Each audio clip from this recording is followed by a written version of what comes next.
নমস্কার বন্ধুরা, আবারও চলে এসেছি তোমাদের কাছে একটা পুরোনো দিনের রান্না নেই। মা কাকিমাদের কাছ থেকে শেখা একটা নিরামিষের রান্না, মটর ডালের বড়া করে ঝাল। ডালটাকে সারা রাত ভিজিয়ে রাখার পর পরের দিন বেটে নিলাম নুন আর কাঁচা লঙ্কা দিয়ে। এবার মশলাটা রেডি করে নেবো। তাতে ছিল 2 রকম সর্ষে আর কাঁচা লঙ্কা।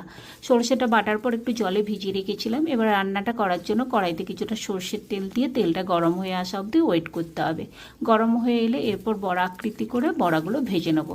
লাল করে ভাজতে হবে, যেহেতু ঝাল দিয়ে করবো একটু ভেজে নেবো এইভাবে লাল করে। বড়াগুলো ভাজা হয়ে এলে এবার সরষে বাটার জলটা দিয়ে দেবো। সরষে বাটার জলটা দেওয়ার পর একটু নাড়াচাড়া করে পরিমাণ মতন হলুদ গুঁড়ো, স্বাদ মতন নুন, কুচনো টমেটো আর চেরা কাঁচা লঙ্কা দিয়ে ভালো করে নাড়াচাড়া করে ফুটে এলে নামাবার আগে একটু সরষের তেল দিয়ে দেবো। সরষের তেল দেওয়ার জন্য তরকারি ঝাঁঝটা একটু খাওয়ার সময় অন্যরকম হয়। কেমন হলো আমার এই রান্নাটা একটু জানিও।